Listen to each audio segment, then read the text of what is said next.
We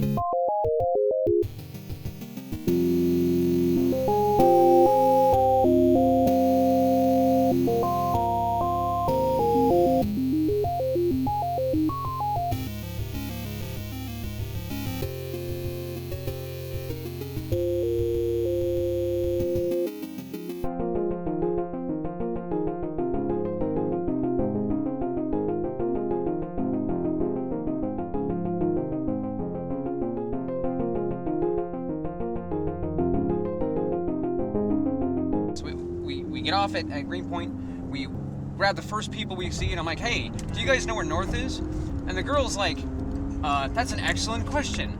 I'm like, what do you mean an excellent question? That's ridiculous. The dude had pink hair, actually, which was awesome. So he's like, okay, so that's coming from the city. This is the outbound line. You're going this way. Forest Hills is that way, and that's south. So I'm going to say north is ish. North-ish is this way. I'm so confused. Do you know which side of the tree to look for? Or which side of... Mossy side? Yeah. Welcome to Boston, everybody.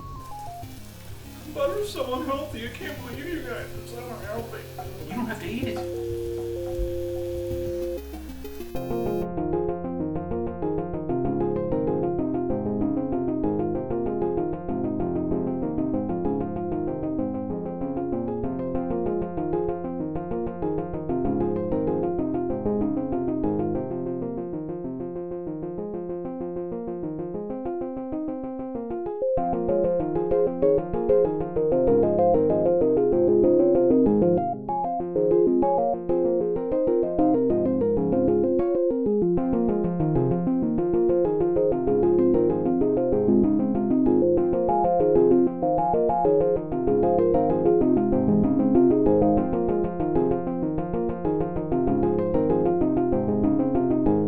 That was the awesome intro. Hope you enjoyed it.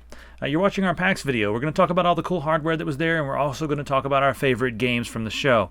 Now, I want to level with you guys. We were supposed to do this at PAX with Kane and also with Paul and Kyle. We were going to sit around and talk about this and videotape it for you guys, but I hurt my back. Like, so bad that I couldn't sit in a chair, so I'm sorry.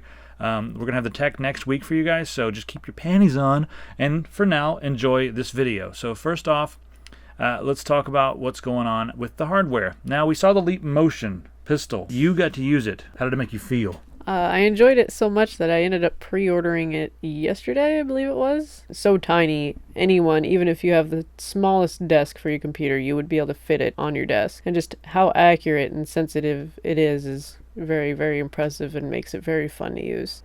The Kinect has like a noticeable delay, at least from my experience. And also the Kinect requires you to be like 20 feet away from it and clear everything out of your living room and completely rearrange your house and your neighbor's house. But with this, you just keep your fingers about 7 to 8 inches above it. It has 2 cameras in it, so it detects depth. It's just completely tiny. You could just put it in your pocket if you wanted and just take it over to your friend's house and use it there. And it's just amazing. I love it. Now, you're playing a game with this. We'll talk about the game Drop Chord when we get to the gaming section, but how do you think this is going to work for like different applications, even like opening and closing programs and moving things around on your desktop? What do you think about that? Do you think it's going to replace touchscreens or make them irrelevant for desktop users?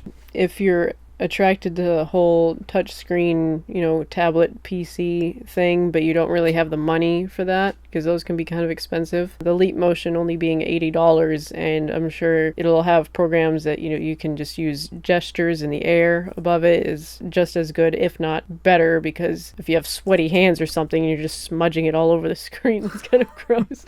But this, you just, holding your hand in the air, and it just feels very fluid. It's very sensitive, and it's just very affordable. And so sweat and other bodily fluids are no worry anymore. Yeah.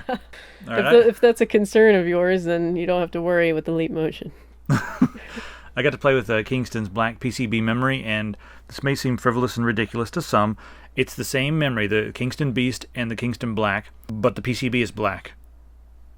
I want it because it'll match the motherboard. Some people like just black on black. It's good memory anyway. It's fast and large. So we were hanging out in Nvidia's booth, and they're showing off the Shield, and we made our video on the Shield, and people are going back and forth. Well, what I've noticed, a lot of people, they either love it or they hate it. There hasn't really been much of an in-between. I got to use it. Felt like if you were to sit there and use it as a controller but look at your monitor, there is like a slight delay, but if you're looking at the screen of the Shield and using the controller, there's not really any noticeable delay at all. And that's when you're streaming from Windows. Because you can stream from Windows, or you can use it as an Android device. But you were just using it playing Skyrim. Yeah, I think if I had one personally, I would use it more for Android games. There's a lot of Android games that basically just are not fun with a touchscreen. That was my next point. Because a lot of people that I've been talking to said, the people who are going to buy this, they've already got a really fancy Android phone, so this is irrelevant. But I'm like, yeah, but their Android phone, the controller on it, or trying to play some games with the touchscreen just absolutely sucks. And then what about like ROMs and stuff? This is going to make it's going to put all the ROMs in your pocket. So if I want to carry around all my Super Nintendo games, I'm not going to play Super Metroid on a touchscreen. No way in hell. And also, this isn't going to kill your cell phone battery because it's not your cell phone. And it's got a Tegra 4 as well, which is now the fastest ARM-based processor on the planet, faster than the Snapdragon. So I really want one of these, just for the Android games mainly, but being able to stream in your house and hang out on the bed. That's the other thing. A lot of the indie games, I can go chill on the couch and just play indie games, get away from the computer for a while, get away from all the screens, and play some indie games. Or even if you're just not feeling well, if you want to play your PC games but you're stuck in bed, this will help you be able to game but be in bed and be sick. I like it. I'm not sure if it's going to sell like crazy, but we'll see. So we were at Asus. Where were you? I was at the Mega 64 panel, and just before that I was at their booth, and I bought one of their Shadow of the Colossus design shirts and got it signed by all of them, which I thought was kind of neat. I think you ruined that shirt. I love Shadow of the Colossus, but now it's got all these scribbles all over it. It's totally ruined. Oh, they're just fun, silly people, and I admire their humor, so. Well, I'm glad that I went to the Asus booth, because, they had like an ultimate gaming rig with a Titan and 64 gigabytes of Corsair Dominator RAM and a 900D, and that was cool. Nothing new in that system, nothing brand new. Oh my God, I don't know about this. But they did have a few new devices to show. They had an all-in-one that has Windows 8 on it. You can install Windows 7, it's compatible as well. But it has Windows 8 on it. It's an all-in-one computer, and you can basically pop off the screen and walk away with it and still be on your Windows desktop from anywhere in the house as long as you're, on your Wi-Fi. Now, here's the cool thing. You press one button, and all of a sudden you're an Android. So you've got this device that's an Android tablet and a Windows 8 tablet. You can run around the house with it and be remoting back into your main system. Now, the cool thing about this is that if you're in the other room and you're using Android, someone else can pop in there and hook up a second monitor. You can have multiple monitors with this device, and it's like two computers. So that's pretty cool. I was worried about the price point, but when I saw that it's not that expensive, then I thought, hey, this is pretty cool. And also just the fact that it's basically two products in one, and just the size of it. If you look at the general price of large tablets, and this being two products in one, and a very big tablet. It's big. It's a big tablet. I mean, there's... It really is. It's got kind of a kickstand in the back and everything. Do we need a tablet that big? There are some multiplayer Android games that you actually play on the same screen simultaneously, and I think having a larger tablet for that would be beneficial. Well, that's one application. Well, there's a few of them. I mean, obviously you're not taking it out of your house and taking pictures of things with this huge, massive tablet. You just look like a complete idiot. So here's the deal for me. When you remove the tablet from the dock, you have one mini USB 2.0 port. Now, if I'm going to go run in the other room, that's a really large tablet to be sitting around on the couch with and just hanging out with and stuff. It's nice to be able to remote back into my Windows machine, but if I'm going to remote back in, Windows 8, personally, I don't care to use Windows 8. I'd rather use Windows 7.5 or Windows 7, because that's how I have my Windows 8 is basically Windows 7.5. And if I'm going to remote back into it, I'm going to be doing work. And with one USB 2 port, I'm going to need a hub. So now I've got all this shit carrying around the house. I've got a hub and a mouse and a keyboard, so I'll just go back and dock it back on the base station. I guess what I'm trying to say here is this thing too big to be practical, and as far as like carrying it all over the house? I'd almost rather have a smaller tablet and a nice home machine, but that's just me. But I don't know. I'd have to play with it, and maybe I get used to it and come up with some new scenarios. What do you think? I think it's kind of more of a luxury thing. It's not something that you would really necessarily need, but some people just like to have these luxury type devices to use and just play around with.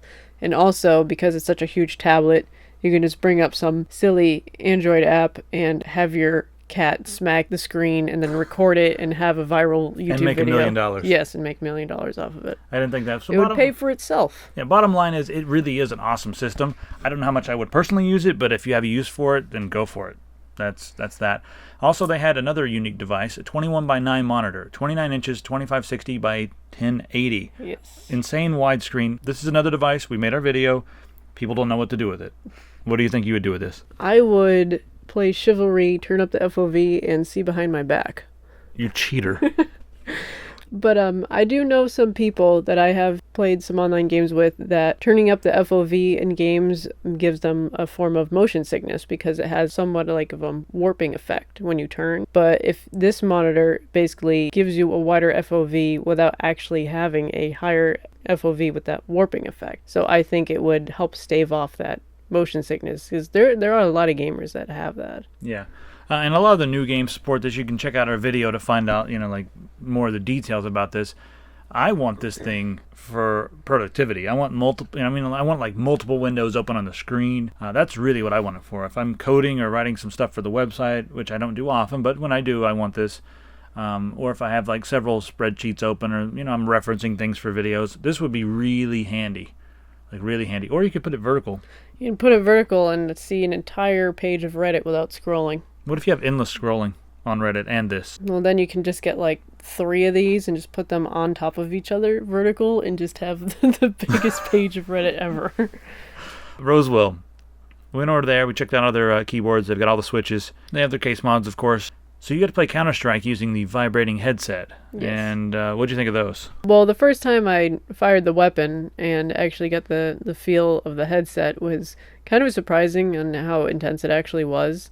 I thought it was really cool because it kind of gives the effect of bass, but it is actually not bass. It's just the same type of vibration that would be in a controller, like a vibrating controller. If you're playing a game that has a lot of firing, like Counter-Strike, you're just kind of firing here and there. But if you're playing a game that's just like constant craziness, then it might be a little much or a little distracting. I don't know if they have like a program to change the intensity of it, but when I was playing, if you're shooting a lot, it might be a little much for some people. And also if you have a small head like me, the smallest size setting for me personally was not small enough. How tall are you? I'm 5'8.5". Normal sized. Yeah. Thin. Cooler Master. I really like these green switches. They had them with their quickfire and also the stealth, yeah, which is the keyboard that I want, definitely. Basically, the stealth along the whole top of the keys is just all blacked out, and you can see that the characters are basically just on the side of the keys that are facing you, so they're a lot more discreet, and it gives it just a cleaner look to it. They have a lot of different keyboards there. We'll make a video on that soon. Then they had the Scorpion, and Kane was really excited about that. They also had all their case mods. Again, just drawing people over, take a look at their stuff. Lots of flashy stuff. They were showing off one, and the guy had all these pipes on the inside, like aluminum pipes or whatever, for the water cooling system. And it took him like 3 months to make it. He hand bent those cooling pipes, which is just ridiculous and takes a lot of time and dedication, and it looked very, very nice and professional with the finished product. By the time he finishes, the system is going to be obsolete. I know, it's going to be outdated like, 3 months later. Hey, I bent all these pipes. Oh, I've got to replace all my components. Yeah. And now you got to bend them in different ways. So we talked to Intel. I went and hung out with Lori. She's really cool. And they were showing off tons of different gaming laptops from just about every company, from MSI to Alienware. Just everything was there. All the expensive ones, all the reasonably priced ones. Yeah. That's one way to say it. And they had the Intel Yoga, which is an interesting laptop that bends in funny ways. Yeah, Kane got to play with that. He seemed to really enjoy that. You basically fold a laptop the wrong way, and it turns into a tablet. Yeah. I mean, the first time you do it, it's like, oh, God, no. And then it's like, it feels so wrong, yet feels so right.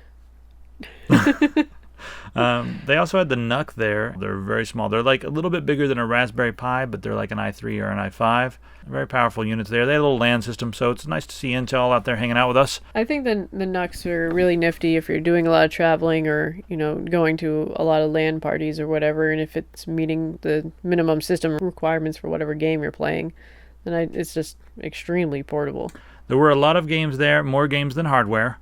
So we're going to start going through some of the games. that we like. There are way too many games to cover, but we're going to cover our favorites, and then at the end of this segment, we'll say which one is our game of the show, mine and also Pistols. So starting off, Kane and Richard, they played a game called God Factory. You're basically in free space, flying around, and it's a dogfight game. A lot of the mechanics were similar to Star Fox, only smoother. So I loved multiplayer Star Fox on the N64. That's the one I'm talking about. Doing the barrel rolls and, which is totally incorrect because that's not a barrel roll, but you know what I mean. The mechanics were really cool. So I hope they change their name. I hate to say that, but I hope they change the name and then people check it out because it was fun. So there was a lot of new stuff with Chivalry. Yeah, they were showing there's a lot more new maps and new weapons as well, like the sling. I think it was called the sling. It was like a sling and a flail. Yeah, flail. Yeah, the flail is really, really awesome. They also had dual mode. That was put in a few weeks ago, but they were just there. It was cool to see them back. And compared to 2012, they had like a very small booth with like a guy holding up a sheet that said Chivalry on it. And this time they had like an official awesome booth. So that made me happy. Yeah, they're definitely going in the right direction, and they're just adding a lot new content to the game and keeping it updated and doing a really, really good job with it. Smash Muck. How did you feel about Smash Muck? Now, I have no idea. I interviewed the guy from Smash Muck. Go ahead and talk about this.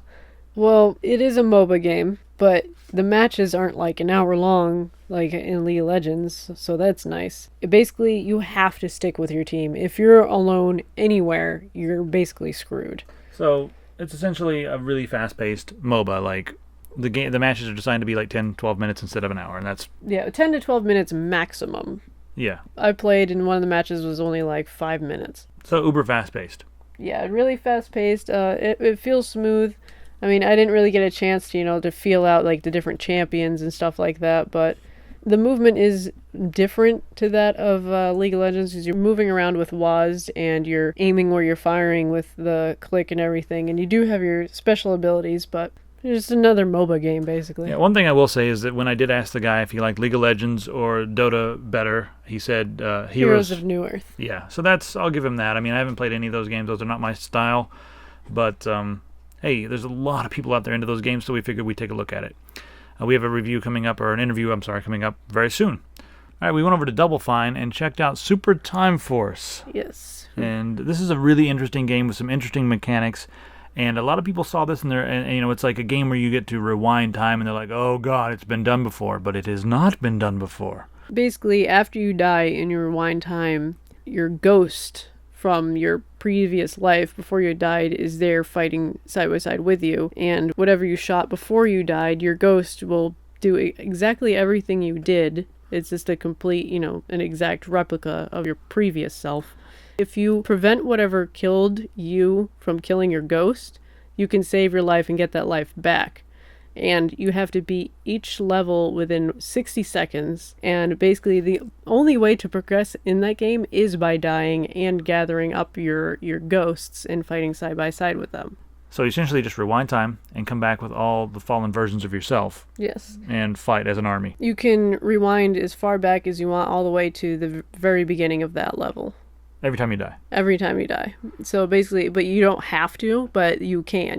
Basically, you use your knowledge of what had happened and you rewind and basically change what happened that caused you to die so you can progress. Just play it. It's like Contra, but with interesting mechanics. Yeah, and watch our video on it. Or else I'll kill you. Yeah, we did the interview. The developer was really cool, and he explained it very thoroughly. Drop Chord. We did a video on this one as well.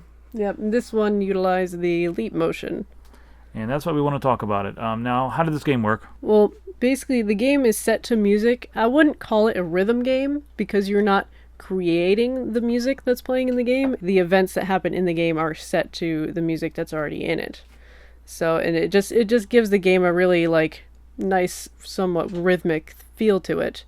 And you basically just control this beam of light, and you're hitting these circles and avoiding the bad ones, and basically it's just an arcade style game in the sense that you're just trying to get the highest score. So you ended up picking up a leap motion based on playing this game, but not because you wanted to play this game necessarily. I mean, you're going to play this game for sure, but yes. You just want the leap motion because Yeah, of after you play this, you're like, whoa. I was able to feel how impressive and like sensitive and accurate the leap motion actually was, and how many, I was basically getting an idea of all the different things that the leap motion could be used for. Guns of Icarus. Now I got to play this on a freaking Apple. They had like an iMac or whatever the hell you call those things. I don't know what they are. The all-in-one things. The little Apple cute keyboard and the whatever that mouse is. Is that mouse like super tiny? It was really small for me, and the mouse was wireless. It was a terrible gameplay experience, but we came home and bought 4 copies of Guns of Icarus so we could try it out for real. Now, this game was not shown well, in my opinion. Yeah, if they had a better setup, it would have given a much better impression, in my opinion. I could tell that it's a good game. It's just their setup was just not what it should have been. Well, at least interesting, and the game is going to suck unless you have a team that works together, because someone has to drive. You're in these airboats. Someone has to drive the airboat, and then you have to have other people manning the cannons. And if you guys are not working together, you're going to think, oh, this game sucks. It sucks. But I bet if you have a team that works together and the guy steers the ship the correct way so you can line up your shots and whatnot, it'll be a lot of fun. So we're going to try this game out for real because it was kind of impossible to do at PAX. You can't really play multiplayer with people in a place that's that noisy and that crowded. And yeah, everyone's just kind of doing random things in the game. And especially not on that crappy Apple. Like, what the hell? Crapple. Yeah. Well, he had it. The guy that we talked to had an iMac as well, and he was running Windows on it. And he was like, "Yeah, we need to install Linux on these because the game works on Linux as well." So that's pretty cool. Neverwinter. That's an MMO that I'm also looking for. There's so many MMOs I'm looking forward to this year. And this is like MMO talk right now. So if you're just joining us, you're on MMO talk. MMO talk. We love you. Yeah, but Neverwinter is definitely in my list of games to try out. I think it looks really cool, and the game, it basically will never be repetitive and will always have new content because it has player-generated content. Now, this is just like the old Neverwinter Nights games. I used to love playing those because you could have someone run a dungeon, they could create the dungeon, they could come up with a story and everything. So is that similar? I didn't pay as much attention to the MMOs, compared to the amount that you research these things. Yeah. So yeah, you can create your entire dungeon experience. You can write in all the dialogue for the NPCs that are in it. You choose where the mobs are going to attack you at and everything. So you basically, when you're creating a dungeon, you for that time are a dungeon master, and people can review your dungeons and give you like good ratings. So then you can just like browse all the highest rated ones, and you can see the ones that are crap, so you can avoid those. That for me makes it one of my most anticipated games, just because I'm curious. I don't like MMOs, but I kind of want to play this one just because the user-generated dungeons and stuff. And also, it stays pretty true to the Dungeons and Dragons lore in general.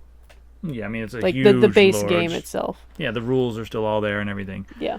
All right, Elder Scrolls Online. We did not get to play this game. We tried to get into play this game, and they're like, "Who are you? No, you're not big enough. You're Tech Syndicate. No, we don't care about you guys. No. You guys can stand outside and watch while we let other people come in and play. Like IGN." And not to mention they had a line wrapping around the booth like 3 times.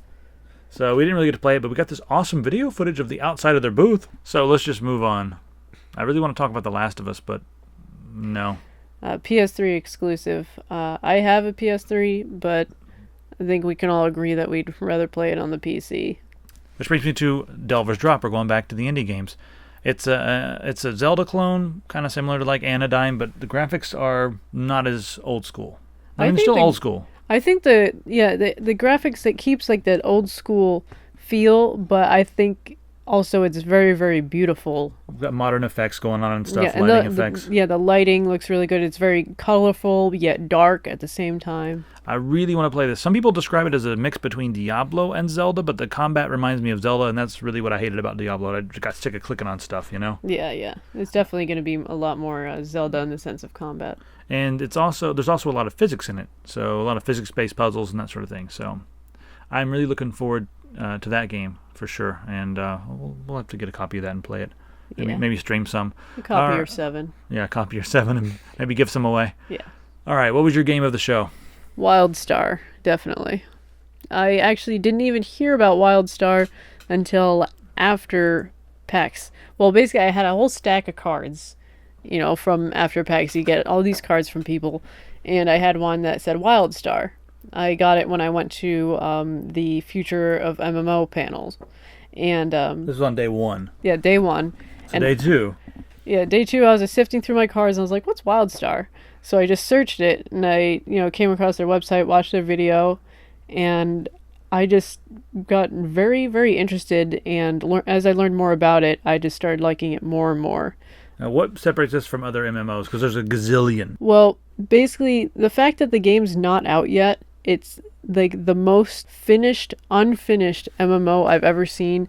And I've been following MMOs for quite a few years, and I always, stay on top of all the updates of MMOs. There's so much content in this game. It's ridiculous, and it's not out yet. Just knowing that they're still putting more in it is just, there's going to be so much just at your hands on day 1. I walked by the booth and I was immediately turned off by the cartoony graphics. It looks like a nicer version of WoW, and I was like, whatever, and I kept walking. Yeah, a lot of people are going to think that, and they're going to be like, oh, this is WoW clone because of the cartoony graphics. But I think the cartoony graphics are done better in a sense that there is included a lot of dark humor. And I think dark humor with cartoony graphics just makes it a lot more amusing, in my opinion. The game's definitely rated M. I saw over your shoulder some of the videos. There's some blood. There's a lot of blood, and it's silly and gory, and if something blows up, there will be like arms and legs and heads flying. And Like Team Fortress 2. Yeah, so it's dark humor and cartoony and silly, and there's tons of content. It's just ridiculous. I highly suggest you look it up. All right, my game of the show, Rise of the Triad.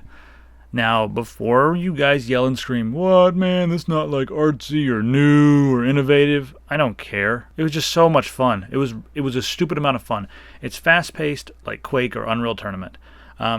You've got all the Rise of the Triad nonsense going on, people exploding and whatnot. The weapons are awesome. I love the pistols in this game. And we all played it together. Rise of the Triad harkens back to a time when FPS games were just simple, fast-paced, room full of friends screaming at the top of their lungs, shooting rockets at each other. Those days. Just good old classic fun. Yeah, it's stupid fun, guys. I also like the fact that they're leaving this totally open to the mod community. There's going to be a lot of amazing mods. It's, Unreal Engine, so I asked the guy, hey, ambient occlusion, what's going on with the technology? He goes, yeah, everything, man. We got the Unreal Engine. We can do whatever we want. That was his reply. Like, that was it. They're just a bunch of kick-ass guys working on a kick-ass game. I mean, Apogee is back. It's not the same Apogee as before. It's, the name and maybe a couple of the guys from the old game, but it's Rise of the Triad. There's going to be a single-player version, and I don't really care. I just want to play the deathmatch because I love Quake, and this is going to be a stupid amount of fun. I'm going to play this to death. Like, it's going to be this and Chivalry, because Chivalry's slow-paced and this is fast-paced. So that's my game of the show because it was the most fun. And I also like Delver's Drop a lot, but there's a lot of other cool games there. Again, it's nothing new. It's not an art game, but it's freaking fun. And that's really what it just boils down to, is just how much fun the game really is. And it is a lot of fun, and I can see us, dual streaming it sometime, like you streaming Rise of the Triad on Beer Games Beer and me streaming it on my channel and us playing together. And Kane will be on there for sure, because Kane kicks ass at fast-paced FPS games. Like Quake, nobody can beat him at Quake. Nobody. Out of all of us, I mean, I'm sure someone can, but out of all of us, we can't beat him. The sunglasses are actually a hack. He can actually see and detect where you are. It's like a wall hack built into his sunglasses. Yeah, the sunglasses provide him with a wall hack. Bastard. Alright, so this concludes our PAX East video. Hope you enjoyed it. If you didn't, I don't care. We made it for whoever else is not you. We'll see you guys next week when we're back in the studio.